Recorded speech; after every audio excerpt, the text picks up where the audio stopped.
10வது அல்லது 12வது வகுப்பில் கல்வியில் தடை ஏற்பட்டதா மற்றும் தேர்ச்சி பெற முடியலையா? கவலை வேண்டாம். உங்கள் வாழ்க்கையை புதிய திசையில் வழிநடத்த நக்ஷத்ரா அகாடமி இப்போது தயாராக இருக்கிறது. National institute open schooling board மற்றும் தமிழ்நாடு தனித்தேர்வர் உதவ இம்மூலம் டிஸ்டன்ஸ் எஜுகேஷன் வாயிலாக நீங்கள் உங்கள் வருடத்தை மீட்கலாம். அதிகாரப்பூர்வமான தேர்வுகள், குறைந்த அழுத்தம், உங்கள் கல்வி கனவை இன்னும் நெருங்குங்கள். ஸ்பெஷல் கிளாஸ்கள், இண்டிவிஜுவல் கைடன்ஸ் மற்றும் ஃபுல் சப்போர்ட். இது உங்கள் இரண்டாவது வாய்ப்பு.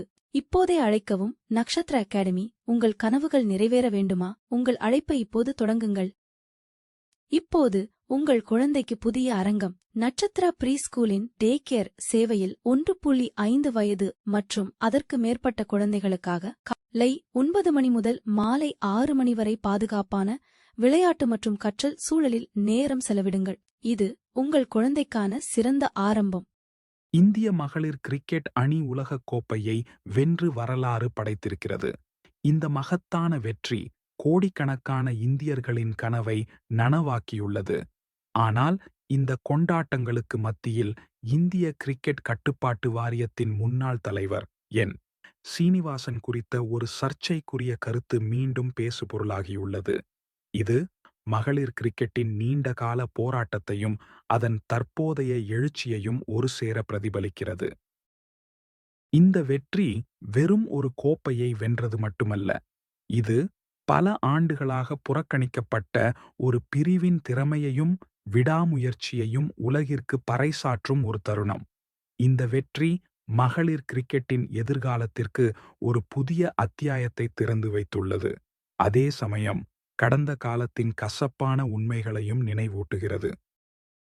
தென்னாப்பிரிக்காவிற்கு எதிரான இறுதிப் போட்டியில் இந்திய மகளிர் அணி 58 ரன்கள் வித்தியாசத்தில் திரில் வெற்றி பெற்று தங்கள் முதல் உலகக் கோப்பையை வென்றது. தீப்தி ஷர்மா மற்றும் ஷ்வாலி வர்மா ஆகியோரின் சிறப்பான ஆல்ரவுண்டர் ஆட்டங்கள் இந்த வெற்றிக்கு முக்கிய பங்காற்றின. இது இந்திய கிரிக்கெட் வரலாற்றில் ஒரு பொன்னெழுத்துக்களால் பொறிக்கப்பட வேண்டிய தருணம். ஆரம்பத்தில் 15 பேர் கொண்ட அணியில் இடம்பெறாத ஷ்வாலி வர்மா பிரதிகா ராவலுக்கு பதிலாக அணியில் சேர்க்கப்பட்டார். அவர் 78 பந்துகளில் 87 ரன்கள் குவித்து இந்தியாவின் ஸ்கோரை 50 ஓவர்களில் 7 விக்கெட் இழப்பிற்கு 898 ஆக உயர்த்தினார். இது ஒரு சவாலான இலக்காக அமைந்தது. தென்னாப்பிரிக்கா அணி 286 ரன்களுக்கு அனைத்து விக்கெட்டுகளையும் இழந்தது. அவர்களின் கேப்டன் லாரா வோல்வார்ட் 101 ரன்கள் எடுத்திருந்த நிலையில் அவுட்டான பிறகு அவர்களின் வெற்றி வாய்ப்புகள் மங்கின. தீப்தி ஷர்மா 9.3 ஓவர்களில் 39 ரன்கள் கொடுத்து 5 விக்கெட்டுகளை வீழ்த்தி இந்தியாவின் வெற்றியை உறுதி செய்தார். இந்த வரலாற்று வெற்றிக்கு மத்தியில் முன்னாள் பிசிசிஐ தலைவர் என். சீனிவாசனின் ஒரு கருத்து மீண்டும் வெளிச்சத்திற்கு வந்துள்ளது. 2017ஆம் ஆண்டு ஹர்மன்பிரீத் கவுர் ஆஸ்திரேலியாவுக்கு எதிராக 171 ரன்கள் குவித்து அரையிறுதியில் வெற்றி பெற்ற பிறகு டயானா எடுல்ஜி ஒரு நிகழ்வில் சீனிவாசன் குறித்து பேசினார். அவர், சீனிவாசன் தலைவரான போது நான் அவரை வாழ்த்தச் சென்றேன். அப்போது அவர், என் கையில் இருந்தால் நான் மகளிர் கிரிக்கெட்டை வளரவிட மாட்டேன் என்று கூறினார். அவருக்கு மகளிர் கிரிக்கெட் பிடிக்காது என்று தெரிவித்தார். இந்த கருத்து மகளிர் கிரிக்கெட் இந்தியாவில் எதிர்கொண்ட புறக்கணிப்பையும் பாகுபாட்டையும் தெளிவாக காட்டுகிறது. ஒரு நாட்டின் கிரிக்கெட் அமைப்பின் தலைவராக இருந்த ஒருவரே இத்தகைய மனப்பான்மையுடன் இருந்தது அதிர்ச்சியளிக்கிறது. இது மகளிர் கிரிக்கெட் வீரர்கள் தங்கள் திறமையை நிரூபிக்க எவ்வளவு போராட வேண்டியிருந்தது என்பதை உணர்த்துகிறது. டயானா எடுல்ஜி, நான் எப்போதும் பிசிசிஐயை விமர்சிப்பவள். 2006இல் மகளிர் கிரிக்கெட் பிசிசிஐயின் கீழ் வந்த நாளிலிருந்தே நான் விமர்சித்து வருகிறேன். பிசிசிஐ ஒரு ஆண் ஆதிக்கம் கொண்ட அமைப்பு. பெண்கள் தங்கள் நிபந்தனைகளை நிர்ணயிப்பதையோ அல்லது இந்த இடத்திற்கு வருவதையோ அவர்கள் ஒருபோதும் விரும்பவில்லை. நான் விளையாடிய நாட்களிலிருந்தே மிகவும் வெளிப்படையாக இருந்தேன் என்று கூறினார். இந்த வார்த்தைகள் இந்திய மகளிர் கிரிக்கெட்டின் நீண்டகால போராட்டத்தின் ஒரு பிரதிபலிப்பு.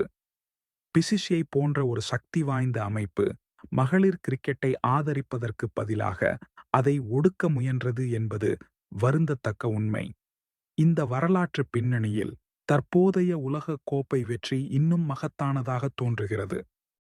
சீனிவாசனின் கருத்துக்கள் மகளிர் கிரிக்கெட்டின் மீதான ஒரு ஆழமான புறக்கணிப்பை வெளிப்படுத்தின. ஆனால் இன்று இந்திய மகளிர் அணி உலகக் கோப்பையை வென்றுள்ளது. இது அந்த பழைய கருத்துக்களுக்கு ஒரு சரியான பதிலடி. திறமைக்கும் கடின உழைப்புக்கும் பாலின பேதம் இல்லை என்பதை இந்த அணி நிரூபித்துள்ளது. இந்த வெற்றி வெறும் ஒரு விளையாட்டு வெற்றியல்ல. இது சமூகத்தில் நிலவும் பாலின பாகுபாட்டிற்கு எதிரான ஒரு போராட்டத்தின் வெற்றி. இது கனவுகளை துரத்தும் ஒவ்வொரு பெண்ணுக்கும் ஒரு உத்வேகம். நான் மகளிர் கிரிக்கெட்டை வளர விடமாட்டேன் என்று கூறியவர்களுக்கு நாங்கள் உலகக் கோப்பையை வென்றுவிட்டோம் என்று இந்த அணி பதிலளித்துள்ளது. இந்தியாவின் உலகக் கோப்பை வென்ற கேப்டன் ஹர்மன்பிரீத் கவுர் தனது அணியை சந்தேகித்தவர்களுக்கு ஒரு நுட்பமான பதிலை கொடுத்தார். விமர்சனமும் வாழ்க்கையின் ஒரு அங்கம் என்று நான் நினைக்கிறேன். எல்லாம் நன்றாக இருக்க வேண்டும் என்பது அவசியமில்லை என்று அவர் கூறினார். இந்த வார்த்தைகள் ஒரு தலைவரின் முதிர்ச்சியையும் சமநிலையான பார்வையையும் காட்டுகின்றன. விமர்சனம் வாழ்க்கையின் முக்கிய விஷயங்களில் ஒன்று, ஏனெனில் அது சமநிலையை கொண்டு வருகிறது. இல்லையெனில் எல்லாம் நன்றாக நடந்தால் நீங்கள் அதிக நம்பிக்கையுடன் இருப்பீர்கள். விமர்சிப்பவர்களை நான் குறை சொல்லவில்லை, ஏனென்றால் நாம் எப்பொழுது சரியாகச் செயல்படவில்லை என்பது எங்களுக்கு தெரியும் என்று ஹர்மன்பிரீத் மேலும் கூறினார்.